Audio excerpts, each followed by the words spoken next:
għal messaġġi oħra minn ġewwa River of Love, itolbu miegħi u itolbu lil Mulej verament iddaħħal dan messaġġ f'qalbek b'revelazzjoni. Amen? Għaliex mhux l-informazzjoni li tbidlek imma ir-revelazzjoni. Amen? Għalhekk itolbu miegħi minn qalbek issa stess. Missier Qadis, kellimni mill-kelma qaddisa tiegħek u għatini revelazzjoni ta' dak li jinser nisma' mill-kelma qaddisa tiegħek. Spiritu Santu, inti li tirrevela is-sigreti tas-saltna u inti tirrevela il-patt tas-saltna ma' dawk kollha li jħobbuk. Illejla Mulej nirċievi għarfien, revelazzjoni, impartazzjoni mill-kelma qaddisa tiegħek. U nemmen li għat iktar, ma nerġa' nkun l-istess iktar għall-glorja tiegħek missier f'isem Ġesu Kristu, l-isem li huwa fuq kull isem. Amen. Morru malajr fit-tieni Korintin kapitlu 11. Illum xtaqt nitkellem namalgama, ħassejt l-ispiritu tiegħi, namalgama il-messaġġ tal-battalja spirituali, dak li jgħidula warfare bil-Ingliż, mal-isem ta' Ġesu. Kemm minnkom ħossejt tħossukom li dal-aħħar għaddejtu minn xi battalja għaddejkom? Kemm minnkom ma għaddejtux minn xi battalja għaddejk? Wake up! Don't feel bad, it's a joke. Amen. Naħseb kollha nkunu għaddejn xi battalja. Tifhem? Għax naħseb din il-ħajja tgħaddi battalja tispiċċaw terġa' tidħol f'oħra. Sewwa daqqa familja, daqqa l-qattus, daqqa l-kelb, daqqa ta' faċċata, daqqa taħdejk, sewwa daqqa żgħajk, daqqa widnejk, daqqa l-but, daqqa whatever. Dejjem innotajtu li aħna dejjem ngħaddu, dejjem hemm ħafna battalji. Ovvjament, hemm ħafna xi tajt fuq dan is-suġġett ta' warfare. Però ħassejt xi ħaġa f'qalbi illum li hemm bżonn bħala Kristjani. Il-kelma bil-Malti ma nafx x'inhi, stajt fittix ta' ma kont għażil ma fittixtix. Ma l-kelma hija recalibrate. Ġieli smajtu dik il-kelma recalibrate? Thank you. Nirringrazzjaw il-Pawlupedia.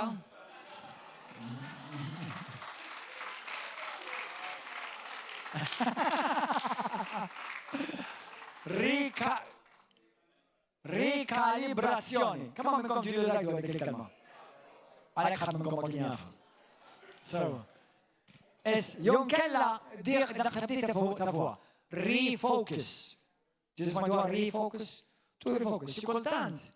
Per eżempju anka, ħajkonna kamera ġedda dal-waqt, by the way, għalhekk mhux qed tarawha għax qed ninstallaw kamera ġedda ma' parti miegħek. Infatti meta jkun hemm kameras, ġimgħa wara ġimgħa jkollhom jerġgħu jirrifokjaw. U ġurnata dik l-kameras, jagħmlu refocus. Mela għad neħħilhom il-focus mill-ġimgħa l-oħra. Ġieli ħsebuha di. Għaliex qed jagħmluhom il-focus għax la tagħmel assettjaw iqabem. Għaliex kull ġimgħa jdu jagħmlu nagħmel. Mieħed għat babbasu. Insomma, imma xi kultant fil-Kristjaneżmu hemm bżonn ta' refocusing. Għaliex number one aħna ningrazzjaw l-Alla sew bħala Kristjani u bħala River of Love għandna ħafna għarfien. Hemm ħafna x'titgħallem. Il-kelma tal-Alla hija vasta u taf kemm taf dejjem hemm x'taf iktar. Imma xi kultant ħajlek tant tispiċċa bruxma ta' għarfien bil-kontorn, tant hemm kontorn x'titgħallem u tispiċċa titla' fil-focus. U il-focus huwa Ġesu. Il-focus huwa Ġesu. U peress li ħanitkellem fuq il-battalja spiritwali, morru fit-ktieb ta' 2 Korintin kapitlu 11.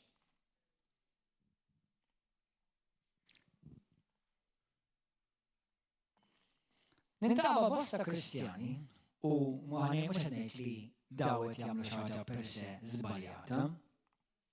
Però narahom xi kultant nara Kristjani li jidħlu f'battalji u anke jekk ma tidħolx l-għadu u l-ħajja b'xi mod iddaħħlek fuq waħda żgħur. Imma jispiċċaw li illum dejt il-mulej beda jkellimni fuq refocusing, recalibrating. Li isma' you need to refocus. The church needs to refocus. Għaliex tant hemm affarijiet għaddejjin, tant affarijiet sejrin li tispiċċa titlef il-focus ta' kollu. Il-focus huwa Ġesu. U meta aħna nitkellmu fuq spiritual warfare, it-taqbida spirituali, tant hemm tagħlim fuq warfare, għamil konsistrjajt fuq warfare, għamil konsistrjajt, tant hemm tagħlim fuq warfare, li jisu l-mulej beda juħadni l-għura naqra li forsi jabli naħna nidu basic. Pero mux basic, u għadak li Ġesu uża. U għadak li id-disċipli użaw. U għadak li l-apostli użaw. U li nota meta nqabbel ċertu spiritual warfare ta' xi aħwa żelużi, mhumiex qed jagħmlu l-istess taqbida ta' warfare kif jagħmilha Ġesu u d-disċipli. Qed jidħlu tant dak li bl-Ingliż Amerikan jgħidu l-ħupla. Jien smajtu l-espressjoni ħupla. Qed tifhem? It's like ma Ġesu qed jagħmel kollu. Id-disċipli qed jagħmel kollu. Ġien qed taħdmu għandhom dawn. U tispiċċa tant tiġi drejnjat għax jridu nagħmel Let's recalibrate. Do you understand? Qed taqbdux ħaġa? Għax u l-għadu la ma jistax iwaqfek mill-li tirċivi għarfien, għax għanna għanix f-soċieta li ma tistax nistaw nirċivu ħafna għarfien. Għara l-għem pajizi. Il-lum smajt testimonjanza, per eżempju, hemm bosta pajizi, speċjalment fl-Afganistan, il-lum il-ġurnata din il-ġurnata li għetniġ il-lum, ħafna musulmani li jiduru l-Kristu. Tifalix, għax jiprovdu l-għom l-internet. That's it. Improve the internet, all the world is at the fingers, at the tips of your fingers, that's all. U l-verta minn il-tiċ għal-ħajsiba. Allura inti kull ma tittamel biex toppressa pajjiż użommu fil-lam, neħħilu l-informazzjoni, neħħilu l-għarfien.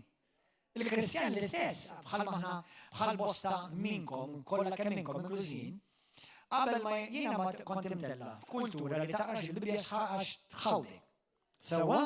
Allura meta bdejt naqra l-Bibja, dejn jgħidilha kemm kienet komda di għall-għadu biex jiena nibqa' f'dama.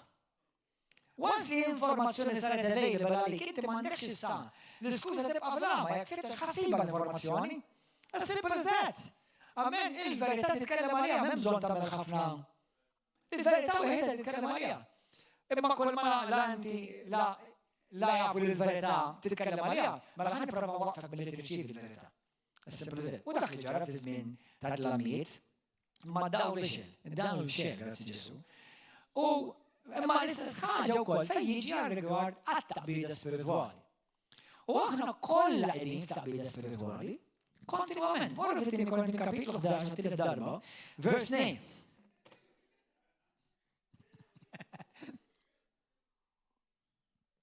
Isma' Ġesu, isma' Pawlu jitkellem, l-Apostolu.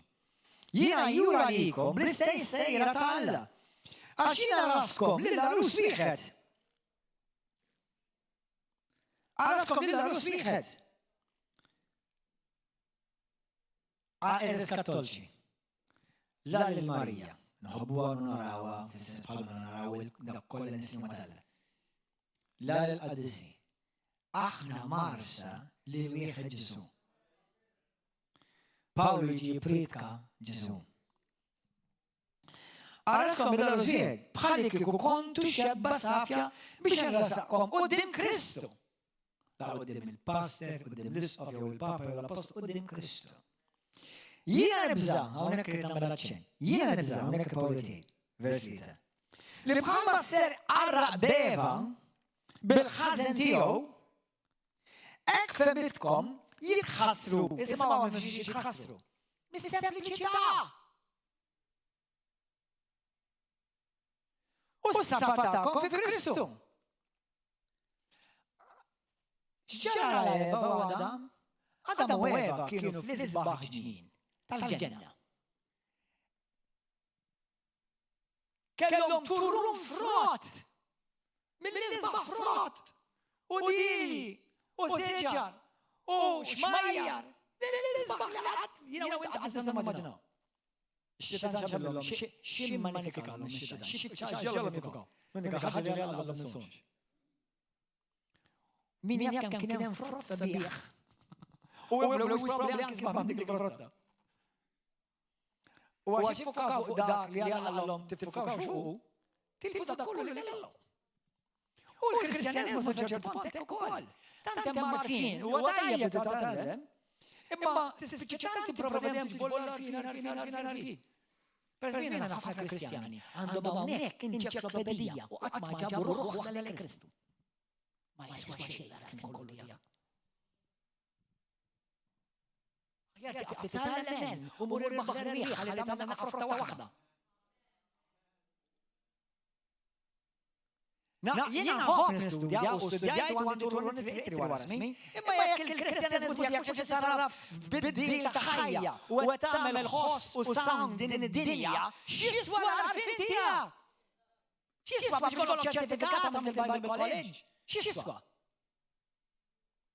M'iniex kontra l-għarfien, imma tlifna l-focus.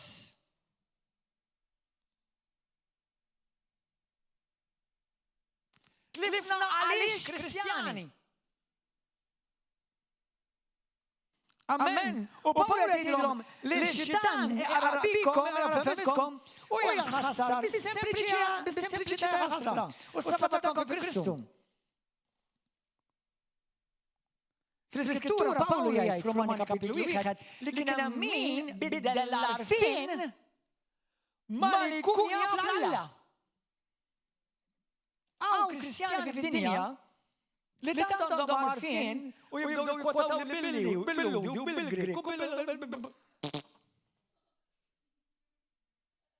So what? ċa tisara fil-Grik tijak?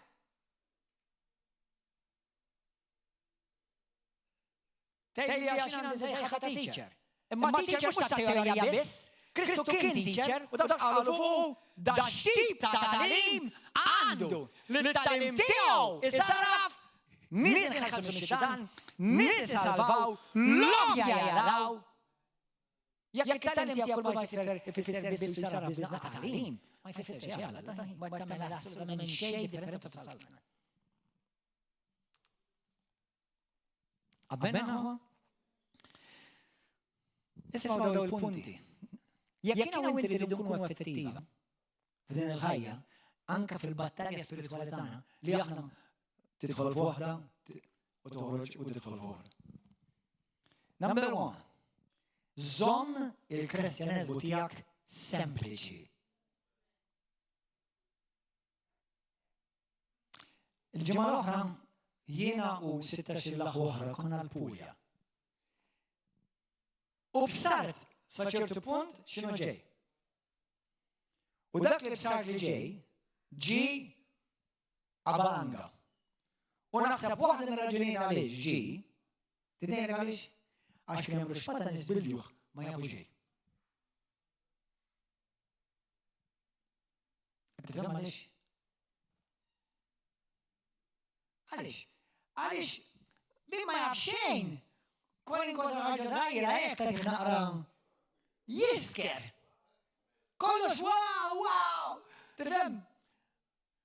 U mbagħad issib ruġma ta' Kristjani kemm għandhom korsijiet.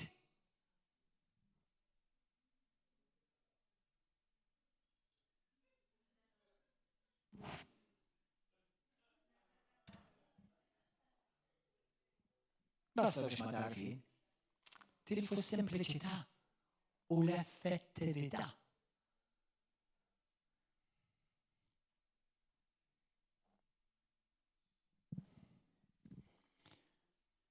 Żomma sempliċi. Tikkomplikax ġilejdu bil-Malti di. Tikkomplikax il-ħajja. Tikkomplikax il-Kristjaneżmu. Żomm il-purità tal-mixja tiegħek fi Kristu. Żomm il-Kristjaneżmu tiegħek bibliku. Ara, what a good idea. Ara. Taf kemm hawn Kristjani li nafhom jiena xmata żeluż, żelu daqs dinja u jippruvaw jinaħħu d-demonji mis-sema. U darba tilhom xi ħadd ilha faħ ibadu. Ħadd ibadu d-dar tiegħek jew. U jippruvaw jagħmlu ruxmata you know, you don't have to be spiritual. You are spiritual. Nafx jekk qed tifhmu għadi. M'hemm bżonn tipprova tkun spirituali. Int spirituali.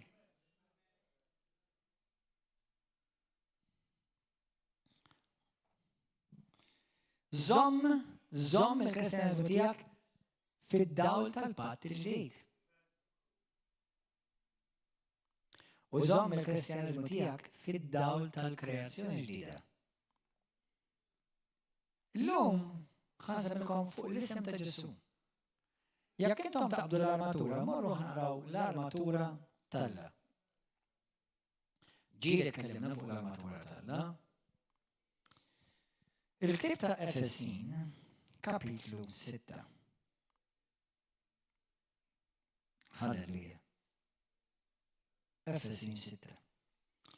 U għalija din, sa ċerti punt kienet rivelazzjoni oħra wkoll. Ibda minn vers 10. Efesin 6 vers 10. Mill-bqija twettqu fil-mulej u ssaħħu bil-qawwa tiegħu.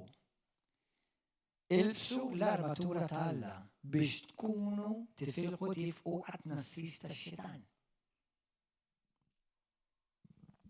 Għax il-ġlieda tagħna mhijiex kontra d-demm u l-laħam, imma kontra s-setat, kontra l-qawwiet, kontra l-prinċipijiet ta' din id-dinja ta' dlamijiet, kontra l-ispiriti ħażina li jagħmlu fis-suq il-wirsa ta' smewiet, għalhekk ħudu fuqkom l-armatura ta' Alla. Ħalli tkunu tistgħu tifqu fi żmien il-ħażen wara li tkunu għamiltu koll ħejritkom kollha, iżommu waqfin. Żommu sħiħmela, isimgħu ġejja number 1. ħażmu ġenbejkom bil-verità. 1. 2. Ilbsu il-kurrazza tal-ġustizzja. 3. Xiddu riġlejkom bil-ħeġġa tal-Vanġelu tas-slim. 4. Ħudu f'idejkom it-tarka tal-fidi. 5. Ilbsu l-elmu tas-salvazzjoni. 6. U għaqbdu x-xabla tal-Spiritu li hija l-kelma tal-Alla.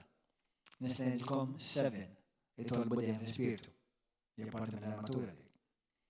Imma ħanamlu 6 biss. Ara ġejja għal ġuwt minnkom li qatt ma rajtuha ġejja rivelazzjoni. Taf li dawk is-sitta kollha Ġesu?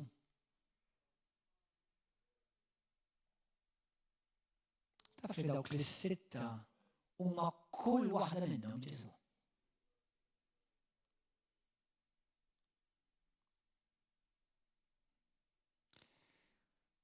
Per eżempju, s-sanadduhom ta' il-Bibja tgħidlek fis-Salmi 18 vers 34 u 35 bil-Malti. Idejja iħarriġli għat-taqbida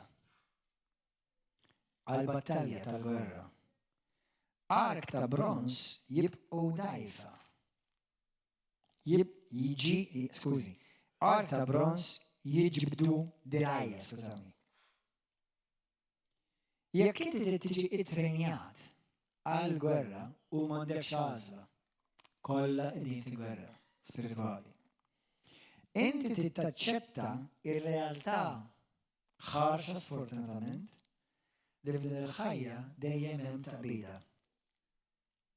U Alla qed jitrenja lili u lilek kif niġu armati ekwipiġġati biex ngħixu fil-vittorja.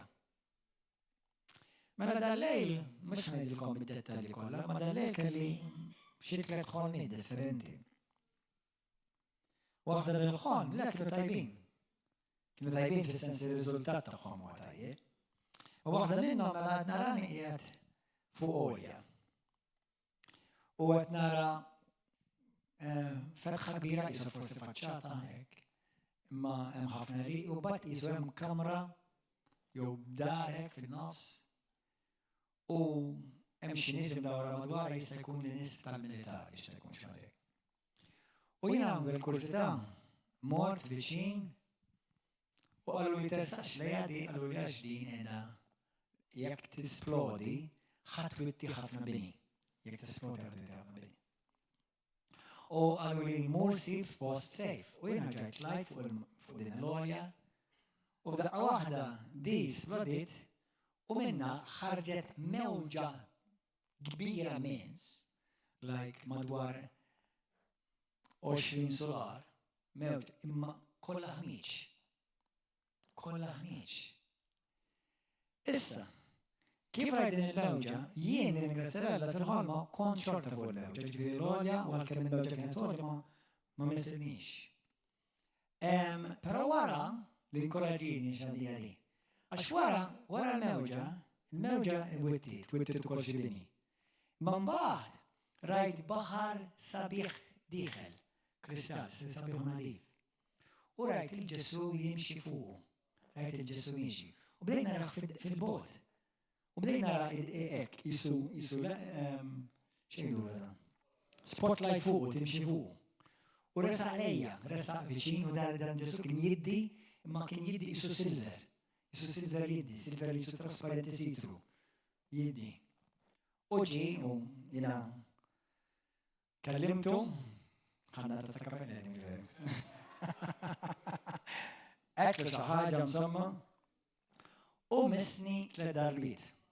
Misni 3 darbiet. Kull darba misni, jisu meta jkollok xejdu xejdu. Jisu tejz, misni 3 darbiet u għalli żewġ kelmiet li li inkoraġġuni ħafna. Grazzi Ġesu. Imma dil-ħolma ngħidilkom mhux ngħidilkom kollha min inkom biċċa.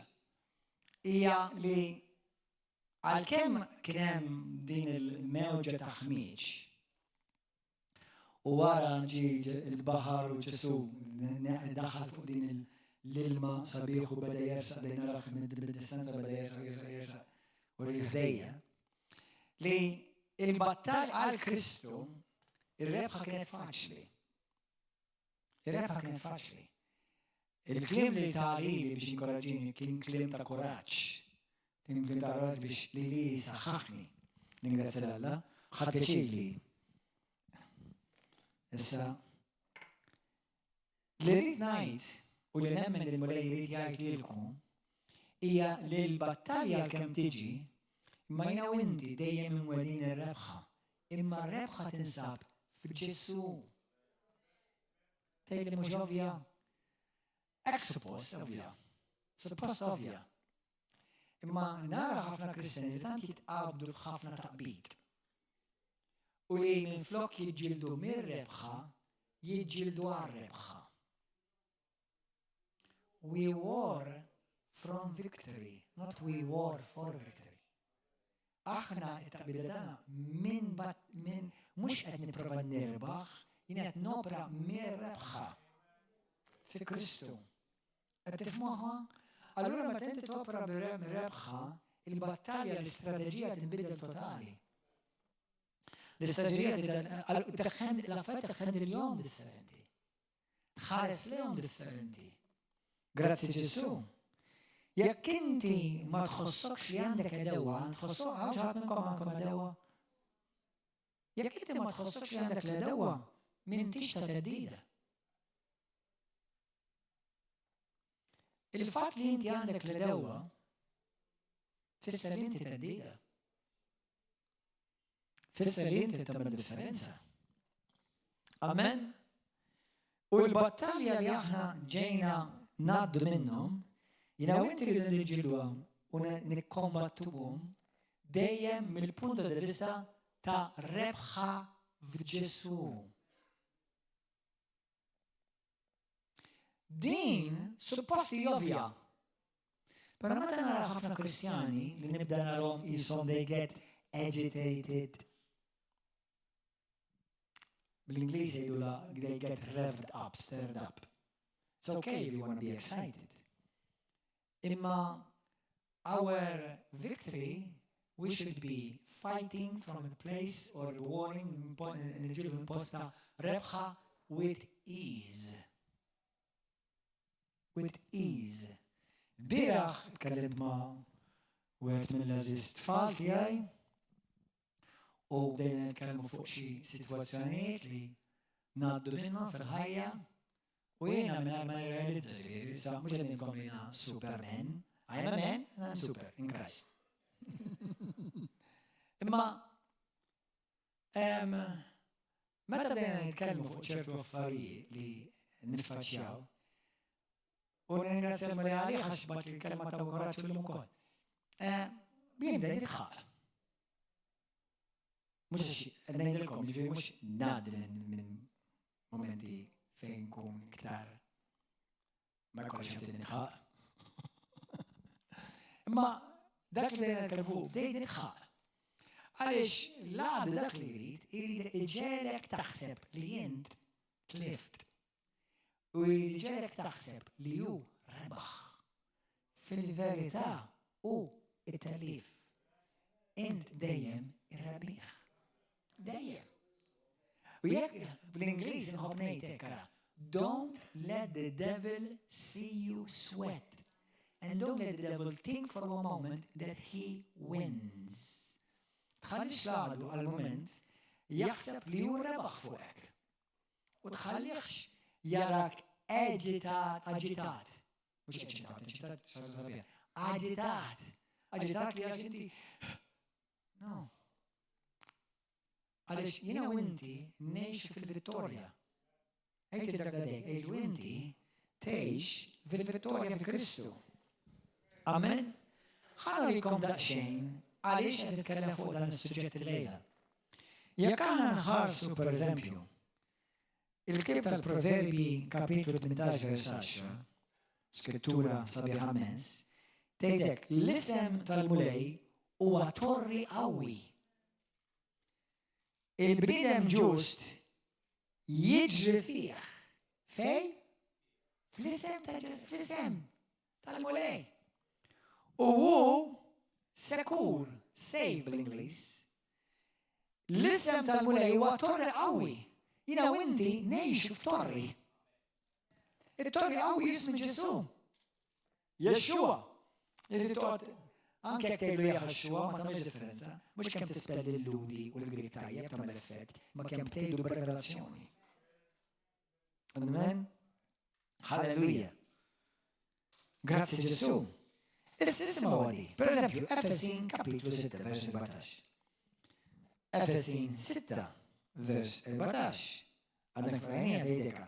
Żommu sfihmela, ħasbu ġembejkom bil-verità. Intom minna tajtu Ġwani 14 tajt. Ġesu xej. Jien il-verità. L-armatura kollha tagħna kif ħanarawha kollha hija Ġesu. Mhux tab xejn fil-Ktieb ta' Romani, kapitlu 13 għandhom vers 14. Tgħidlek ilbsu l-Ġesu. Taf tgħidlek ilbsu l-Ġesu? Ilbsu l-Ġesu. Allora mattina nejx bil-Ġesu, nejx fi Kristu, nejx bil-revelazzjoni li nejx ġo torri qawwi jismu Ġesu, l-isem ta' Ġesu. Anke jekk tgħidu Jahwe, Jahwe u Ġesu, għax Jahwe tfisser jienu. U Ġesu qal jienu. Jiena u inti ngħixu f'torri qawwi jismu Ġesu. Halleluja. U Ġesu jgħid jien it-triq, il-verità u l-ħajja. Mela Efesin 14:6, meta jiena nilbes u nħażem ġembejja bil-verità, qed inħażem lili nnifsi b'Ġesu nnifsu. Amen? Grazzi Ġesu. Bl-Ingliż tgħidlek imbagħad, ilbsu l-kurrazza tal-ġustizzja. I love this, hemm kol sħiħ fuq għadi.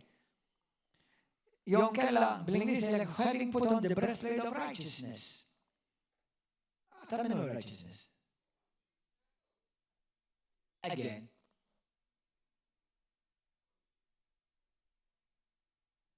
Eżis kattolċi mantinu għawxi, intum li taradu l-messaġġ. Tidu titolbu l-qaddisien u Marija u l-papit, għamlu hekk. ħadd ma ħajsforzakom da meġej. Però qed tiżvijaw, qed tiżbaljaw u t-tartakom laqqas qed jaqbel is-saqaf. Kollox jeżisti f'Ġesu. Huwa l-unika isem li s-sema tobdi. Huwa l-unika isem li fil-ġenna jiġi ċelebrat. Huwa l-unika isem li l-mart jobdi. Huwa l-unika isem li x-xjaten joħorġu bih. Titgħod titlob il-Madonna l-Qadisi? Go for it, have fun. If you like to waste time, waste your precious time. Apparti li ma taħsib xejn minn dak li tagħmel inti fil-Bibja. Ħmerijiet. U mbagħad tiġi jgħiduli għax jekk tgħid dik it-talba partikolari dik hija arma kontra x-xitan. Għalhekk meta narahom tgħid kemm jitħabbikom f'wiċċkom. Hemm differenza bejn keċċi u kesk suta.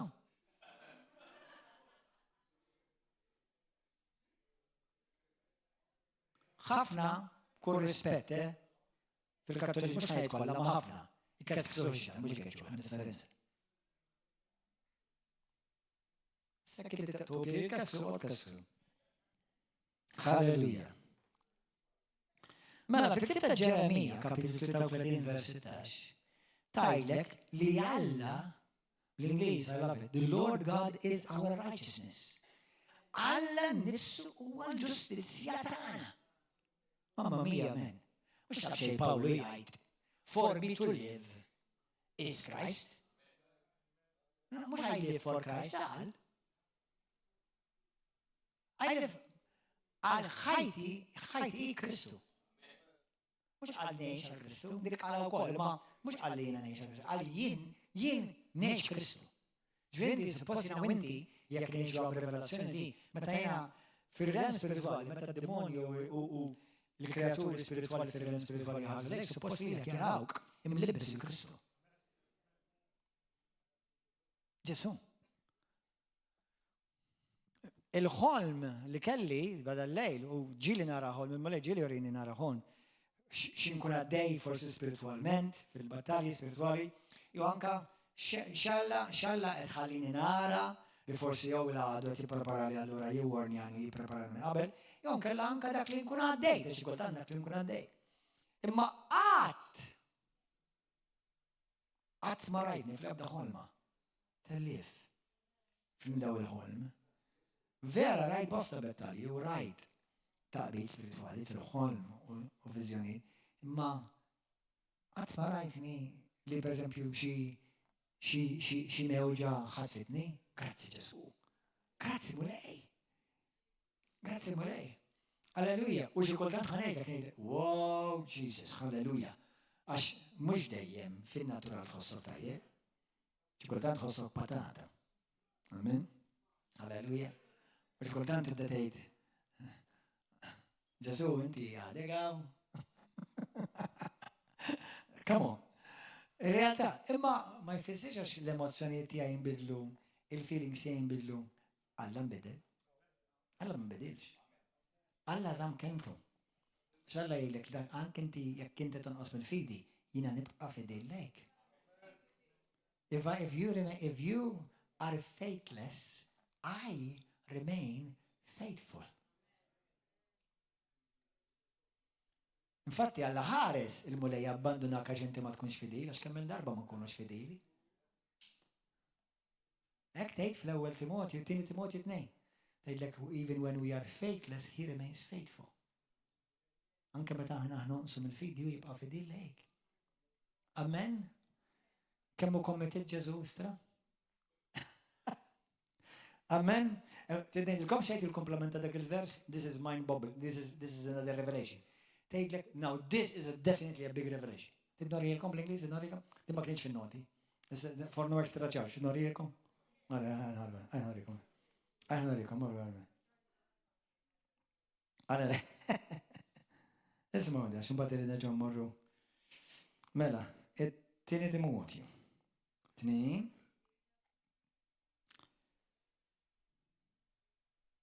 Mela. Vers 13. Jekk nonsum il-kelma li tajna u jibqa' jżomm kelmtu. Għaxu ma jistax jqarraq b'nifsu. Sajba, sabiħa, sensi. Bl-Inglis sabiħa, ma ħanarikom xej bil-Malti sabiħa, ma ħanarikom xej bil-Inglis. Actually, nistajdilkom li kwota jelkom l-ment. Taf xej bil-Inglis? For he cannot deny himself. Sensi. Go and meditate upon that. Shini?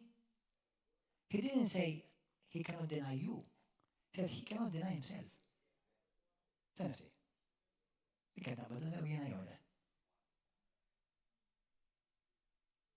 Għax Alla lili fi Kristu jarani ħaġa waħda miegħu.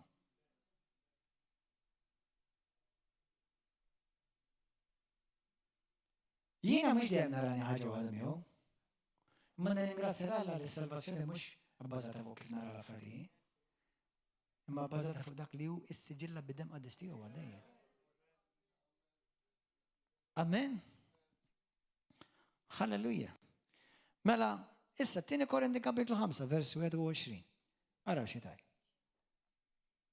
Qed tieħdu peġi, qed tidalma xi ħaġa. Grazzi Ġesu.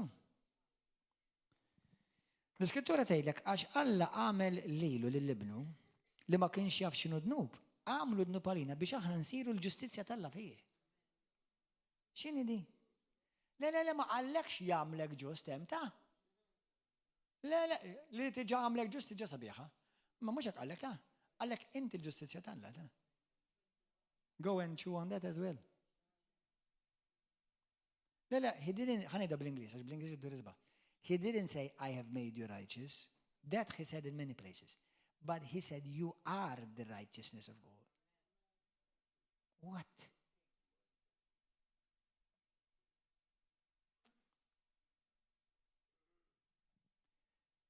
Għaxina u intim libsin il-Ġesu. Mamma mia. Il-komplement, Efesin 6.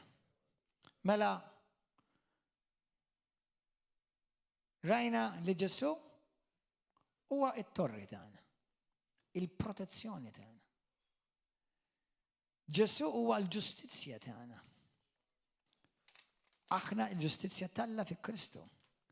Ġesu huwa il-verità u jien mlibbis il-verità. Halleluja. Efesin kapitlu 6, vers 16. Tajt, ħudu fidejkom it-tarka tal-fidi. Li bija tistgħu titfu l-vleġeġ kollha. Kulħadd jgħid il-vleġeġ kollha. Aħwa, please. Din hija verità. Imma bħal kollox fil-Bibja biex taħdem tkun rivelazzjoni għalik mhux għalija. Tkun rivelazzjoni għalik. Moħħok hawn. Nitolbu nismaħħa dik minn darba. Anka l-lux l-Italja, bosta. Ma titlob għal-jom. Titlob għal xuħud. Tgħidulhom x'jgħid Alla li huma, mbagħad iġi jgħidlek imma d-demonju qal li hekk.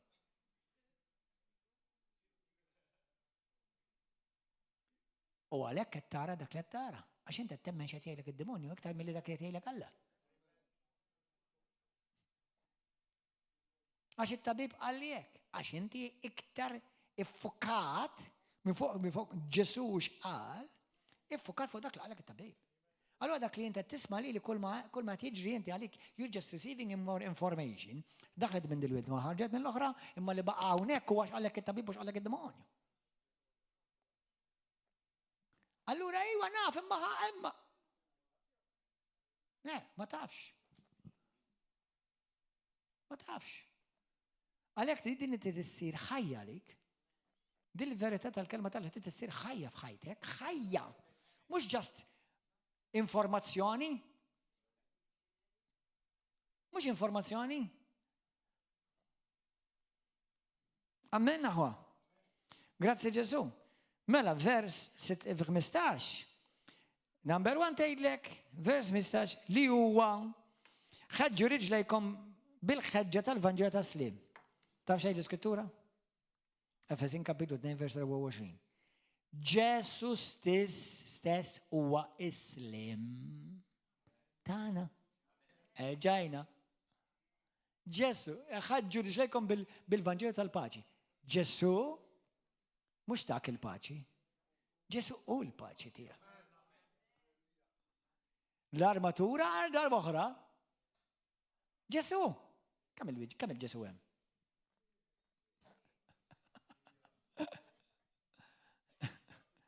L-armatura reġa' Ġesu. Il-paċi tagħna huwa Ġesu nnifsu. Alleluja. Grazzi Ġesu. Vers 16. Ħudu fidejkom it-tarka tal-fidi. Issa t-tarka tal-fidi. Issa, ovvjament, hawnhekk għax wieħed jagħmel simbolizmu mal-armatura ta' soldat Roman. It-tarka il-fidi tiġi mill-qalb. Tarka tal-fidi tiġi mill-qalb. Ara xejn l-iskrittura fil-ktieb ta' Galatin kapitlu 2 vers 20. Aħna ġejna msalba ma' Kristu. U mhux aktar aħna ngħixu, imma Kristu li jgħix ġo fija. U din il-ħajja li ngħix f'din il-ġisem ngħixha bil-fidi tal-iben tal-Alla. X'inhi? The faith of the Son of God tgħidlek bl-Ingliż. ċertu translations oħra tgħidlek the faith in the Son of God.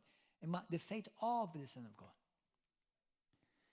Bil-fidi tal-liben ta' Alla. L-armatura, l-fidi tiegħi, hija l-istess fidi ta' Ġesu. Imma l-biċċa xogħol hija li aħna Kristjani għal darba oħra nerġa' ngħidilkom. Kif jista' jkun aħna daw smajnew dawn l-affarijiet u nibdew nintilfu fil-kontorn għax tliftna l-focus. Tliftna l-focus. Li kieku Kristu kellu jerġa' jiġi, u ħajerġa' jiġi, imma ħadd ma ħajiddubi li ħajkunu dakinhar. Sewwa, imma meta jerġa' jiġi, u li kieku pereżempju jkun jgħaddi naqra jinnaf naqra holiday, jitħammu naqra qabel, intihom naqra surprise visit. Ku kellu jiġi. U jara ruxmata Kristjani jagħmlu taqbid spiritwali, jibda jgħidulhom, x'intom tagħmlu waħwaħi?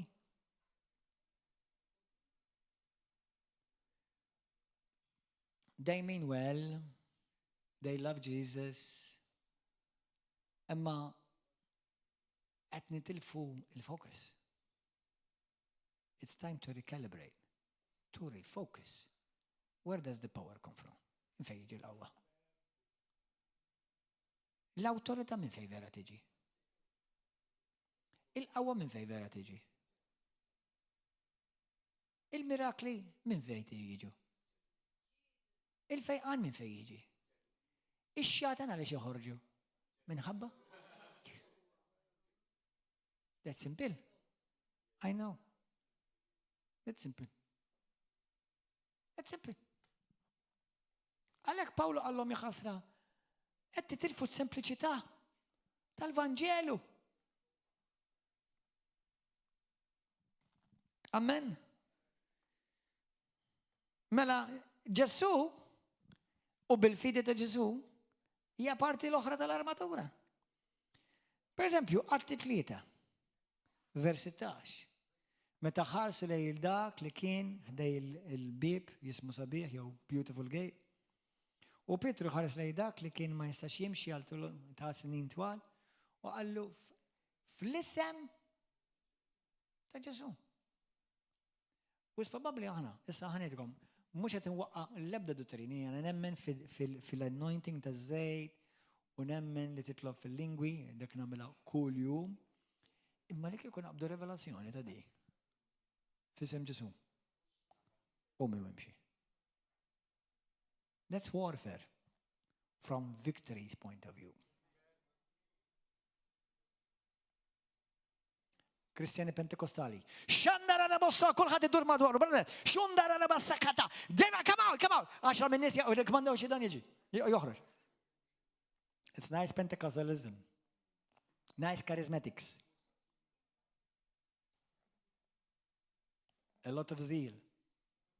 Lost the focus.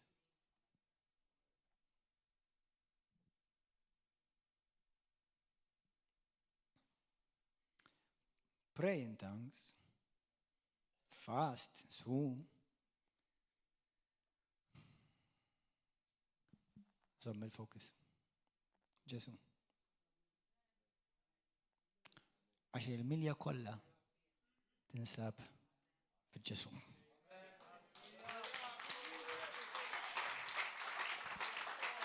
Thank you, Lord.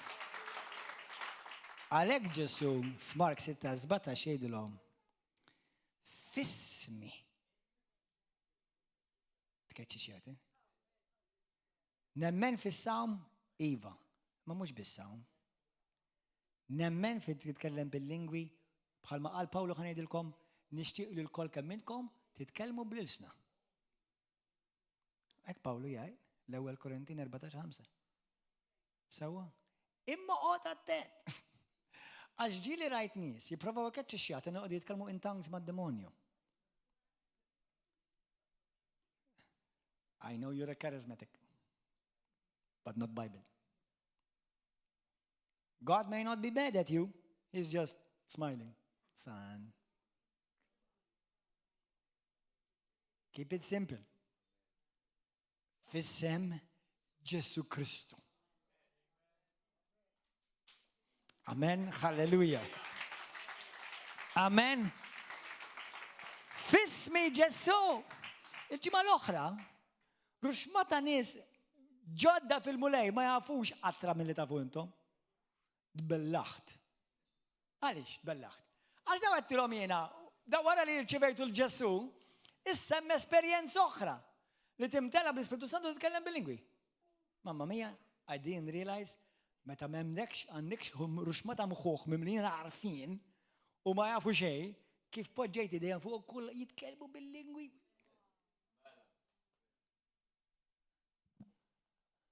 What happened? Simple. Simple.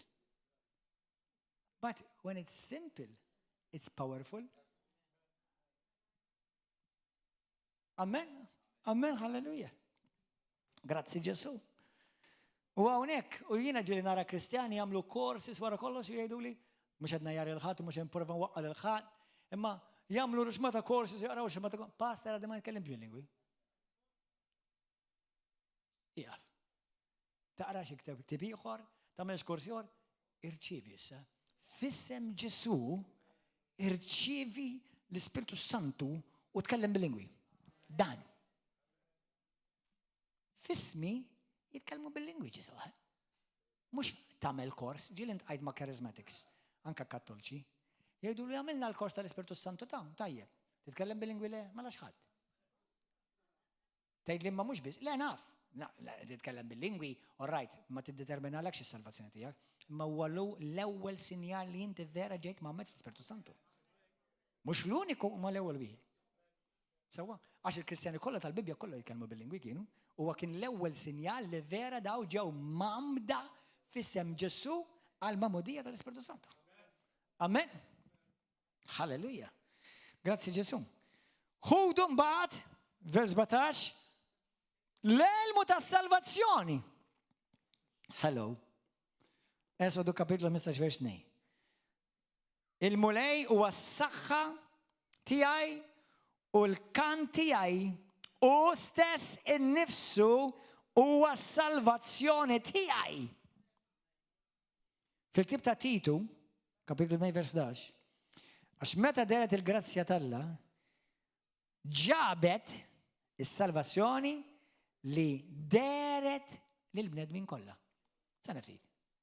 Il-bnedmin x'salvazzjoni raw meta deret il-grazzja talla? Raw persuna. Jisma' Ġesu. Allura Ġesu hija dak li deret. Dak li deret. Ġesu, infatti għandi messaġġ fuq YouTube fuq il-grazzja talla. Ġesu għall-grazzja talla. Meta rajna l-grazzja rajna l-Ġesu.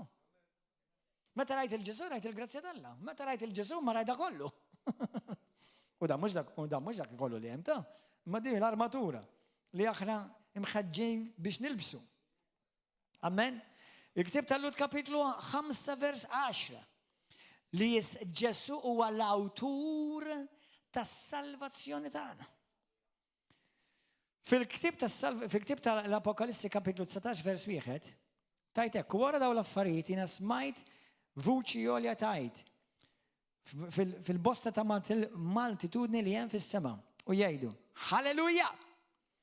Salvazzjoni u glorja u onur u qawwa hija tal il-mulej tagħna, il-mulejana tagħna. Il-parti l-oħra, I love this, ix-xabla tal-Ispirtu. Għada minnu ix-xabla tal-Ispirtu? Issa kulħadd jafa l-risposta. Ġesu! Kif, pastor, Ġesu xabla ġifieri? Ġwanni kapitlu 1 vers 1. Fil-bidu, jgħid il-kelma. Sewa? U l-kelma x'inhi? Lut kapitlu 4 vers 6. Għax il-kelma hija bħal xabla. Wow. Ix-xabla hija Ġesu nnifsu. Amen. Grazzi mulej. Gloria lilek mulej qaddis. U minn fommu ħarġet xabla. Apokalipsi 1 vers 17 u kapitlu 2 vers 12. Mela jekk intom qed tuninaw, Ġesu huwa l-armatura kollha tal-Alla. Mhux taf xejn Ġesu, Romani kapitlu 13 Pawl jgħid ilbsu lil Ġesu. Ilbsu lil Ġesu. L-aħħar skrittura, praise and worship team, come. Morru fil-ktieb ta' Filippin 3.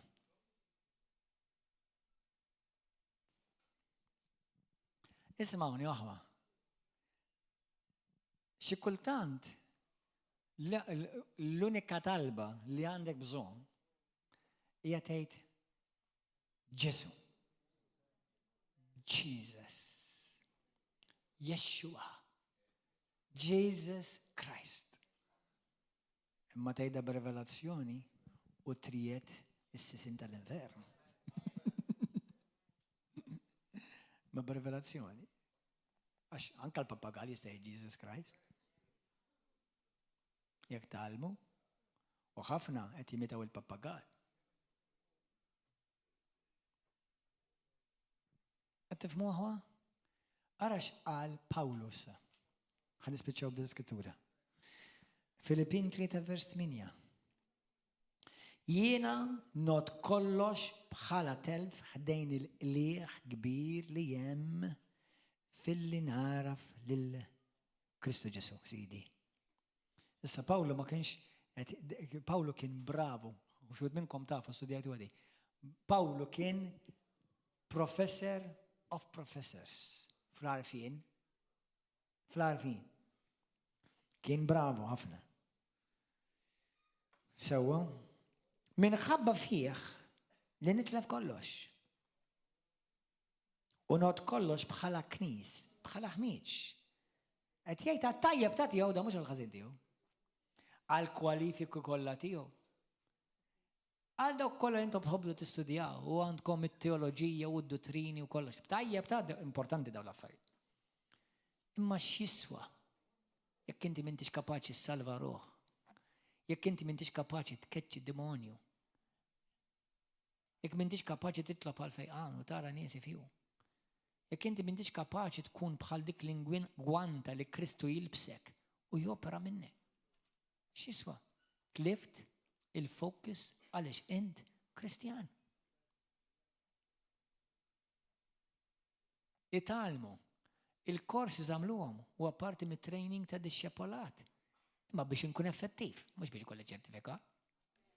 Taqbel di rima. Sewwa, tajjeb u meta hemm ċertu ministeri li għandhom iktar bżonn x'jistudjaw. Amen. Mela vers 9. Minħabba fih rrid li nitlef kollox. U not kollox bħala kniż biex nirbaħ lil Kristu. U nkun ninsab fih. Kulħadd jgħid ninsab fih. Inkun ninsab fih. Ħafna huma fil-Knisja. Ħafna huma f'reliġjon. Ftit huma fih.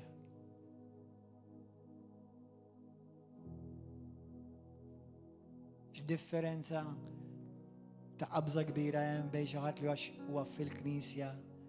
Intom fil-Knisja tagħna. Mintom bħalna, no thank you. Kemm ħallewhom jaħasru ignoranti?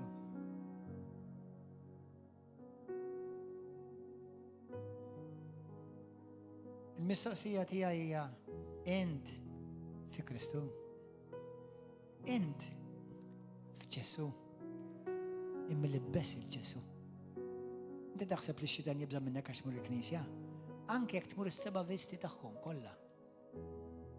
Tista' tagħmel is-seba' visti knejjes differenti f'Malta kuljum. Int fi Kristu.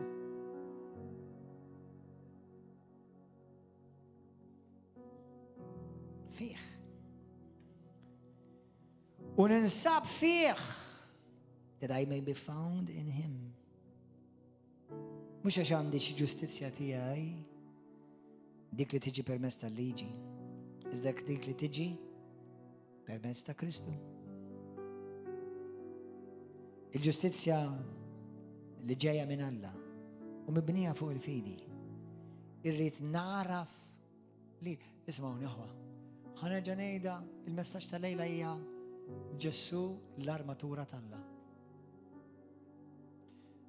Jiena korsi għamilt, bdejt minn diploma, mor fuq bachelors, mor fuq masters, għad-dottorat. L-ebda wieħed minnhom ma tani qatra anointing. Ma qatra awtorità. Għarfien importanti. Ma l-ebda waħda minnhom ma tani. U hawn nies għandhom turrun għarfien. U nibda ngħid daw kif iridu jagħmlu ministeru meta qatt ma ġabu rewħ lejn Kristu. Faċli tagħmel ministeru fuq pjattaforma ta' ħaddieħor.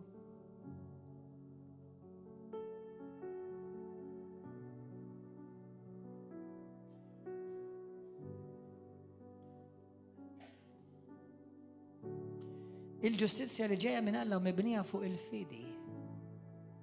Irrid naraf lilu u l-qawwa tal-qawmin tiegħu mill-mewt. Dil-biċċa ma taġobnix, ma rridx nikklejmja. U nsir nixbħu fil-mewt. U naqsam miegħu fid-dbatijiet tiegħu. Let me give you a piece of good news about pain. Has anyone ever felt pain? How did you say? Pain means change is coming. Promotion is coming. Growth is coming. L-ġieħi fisser promozzjoni ġejja. Tkabbir ġej. Il-maturità ġejja. Biex tiġi tarbija f'dinja, tiġi minn ħafna uġieħ. Meta tiġi biex tagħmel tieħu promozzjoni tgħaddi minn uġieħ. Kull ħaġa li fiha valur ħatgħaddi minn uġieħ. Affarijiet li jiena u inti nożżu joħorġu minn ħafna uġieħ.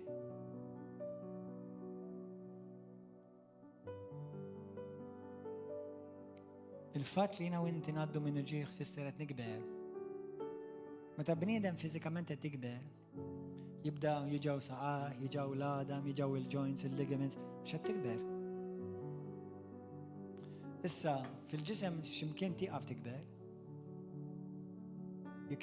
You will stop growing old physically, you can at some point, but you can choose never to stop growing up. Kompli ikber fi Kristu. Mhux ikber. Tuħdunix ħażin, ma fiha xejn ħażin teoloġija, jien għandi turrun minnha, ma ikber fi Kristu fih. Tajjeb li tistudja l-Grek u l-Hebru, tajjeb. Ma żidlek xejn, ma. Nies li għamlu impatt fuq din id-dinja mhux għax niċċassaw kemm kien jaf il-Hebru.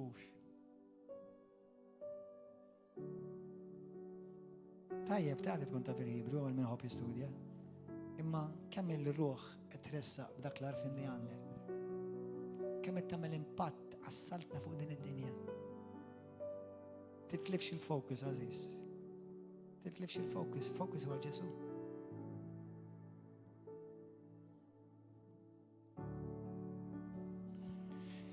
Biex insir nixbħu, biex jirnexxi li nikseb il-qawmin mill-imwiet. Ejn nitolbu. Xi kultant meta tkun fuq Google Maps jew xi tip ta' app oħra tal-map app tgħidlek you need to recalibrate għax titlef tixxejkja naqa' u terġa' tix. Let me give you a bit of a shaking today so that you recalibrate. You focus again. Sena ftit jiena għaliex jien Kristjan. X'jiena nagħmel hawn? Għaliex qiegħed hawn mhux il-bar, id-disco, nara film, x'jiena nagħmel hawn? Jesus. Jesus. Xi darba dil-ħajja ħad ispiċċali għalija. U dak li nkun għamilt biss fi Kristu jibqa' biss. Għalhekk Spiritu Santu għejna lejla biex nagħmlu naqarri focusing. U nifhmu li t-taqbida spiritwali u r-rebħa tiġà lesta għalina permezz ta' wieħed. L-armatura kollha talla tinsab kollha f'dak l-istess wieħed Ġesu. U llum mulej nitqabdu mulej mhux biex nirbħu imma nitqabdu minn rebħa mill-vittorja tagħna fi Kristu kontra kull skema tal-għadu mulej. U minflok niffokaw f'xejn l-għadu, x'qalet tabib, jew x'qalet is-sitwazzjoni imma nifokaw fuq xejn Ġesu. Xejn Ġesu. Dak huwa li ħajbqa'. U bħalma jgħidu bl-Ingliż qabel illum il-ġurnata kulħadd ma tantx jaħsbu fuq għadi għax kollox automatic. Imma qabel kien jeżistu kameras li tittoqgħod tiffoka. And what you focus upon is what will develop. Remember that. X'tiffoka fuq is jiżviluppa f'ħajtek. Irid nifoka fuq Ġesu. Għax lilu irid nġbaħ u fih irid insib li nifsi misjub. I want to be found in him. Amen? U jekk titwerreċ in the meantime, reġġa nagħmel għaxek ura u erġa' ħares u foka. Ejn baxxi rasna nitolbu. Ġesu. Alleluja. Lejla u xi ħadd jgħid li pastor kelli bżonn nisma' dal-messaġġ. Grazzi mulej.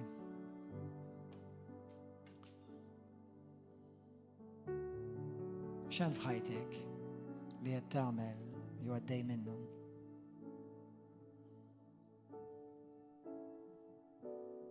Din il-ħajja tant busy, iġġibilna tant sitwazzjonijiet, problemi, challenges.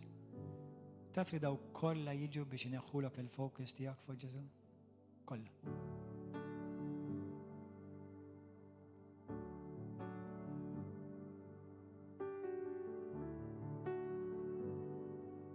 Għaw xi ħadd lejla li llum nixtieq nagħti ħajti l-Ġesu għall-ewwel darba. Nixtieq ngħidlu jsir il-focus ta' ħajti. Il-mulej tiegħu s-salvatur tiegħi verament. Għaw xi ħadd l-ewwel darba f'ħajtek tixtieq tagħti ħajtek il-Kristu għal idejk, għaw xi ħadd? L-ewwel darba f'ħajtek. Kulħadd jgħid it-talba warajja minn qalbek, kulħadd ipoġġi bil-qiegħda jiċċaqlaqx please, kulħadd jgħid it-talba warajja. Qiegħda miegħi. Għidlu mulej qaddis. Grazzi tal-kelma tiegħek. Mulej l-lejla permezz dan il-messaġġ irid nerġa' niffokusja mill-ġdid fuqek Ġesu. Għaliex inti s-salvazzjoni tiegħi, inti l-ħajja tiegħi, inti l-verità tiegħi, inti l-maħabba tiegħi, inti l-iskop għaliex ngħix. ġesu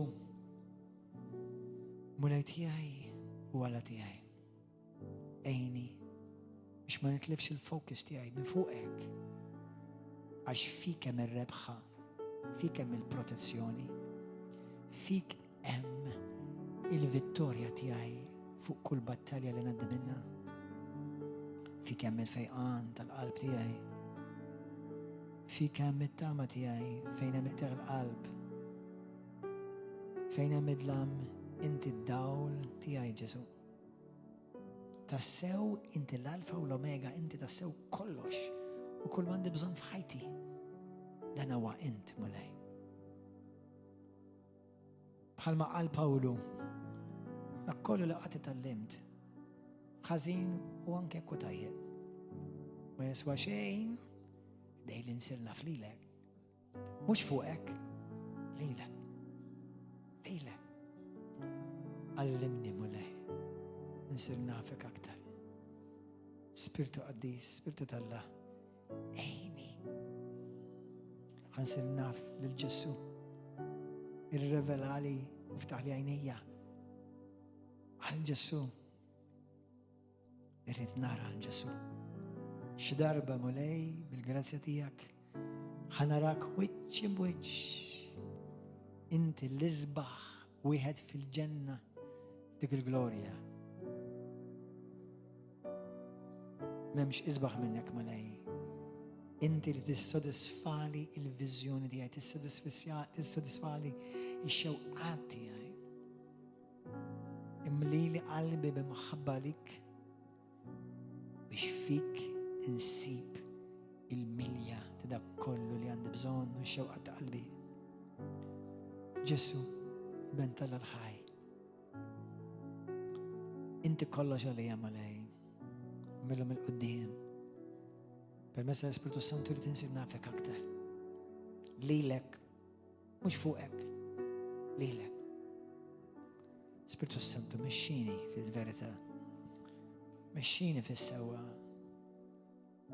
Ejni niffoka fuq dak li ħajibqa' għall-eternità miegħi. Mhux dak li huwa temporanju. Ġesu dak kollu li mhux ġej minnek għaqilhom minn ħajti.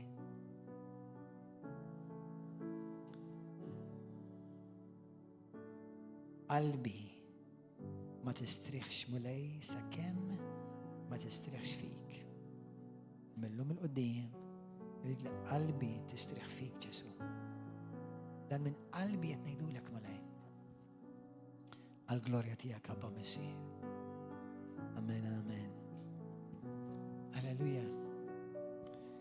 Grazie Ġesu għal dawk kollha intom fuq YouTube, televiżjoni. Jalla dal-kelma kienet ta' inkoraġġiment, refocusing. U taħlux ħajtkom iktar. Taħlux ħinkom iktar. Il-ġenna mill kull sija. M'hemmx lam il-ġenna, m'hemmx lejl il-ġenna, imma kieku għal fine tal-argument, kieku hemm lejl u nar, kull lejl u kull nar, il-ġenna kontinwament tfaħħar il-Ġesu. It's all about Him. And we have to be found in Him. U fih ngħixu. Il-paċi ma'kom il-aħwa ta' YouTube u Facebook, narakom għada fil-ħodu, għandaw kolla ma kontux ma' lejla jew kunu ma' għada fil-ħodu, fejn għanat qarbin ukoll u għejjes ma' kelma li ħadfejqek ta' ħilsek u s-saxħek. Il-paċi ma'kom narakom ukoll il-ġimgħa dila. God bless.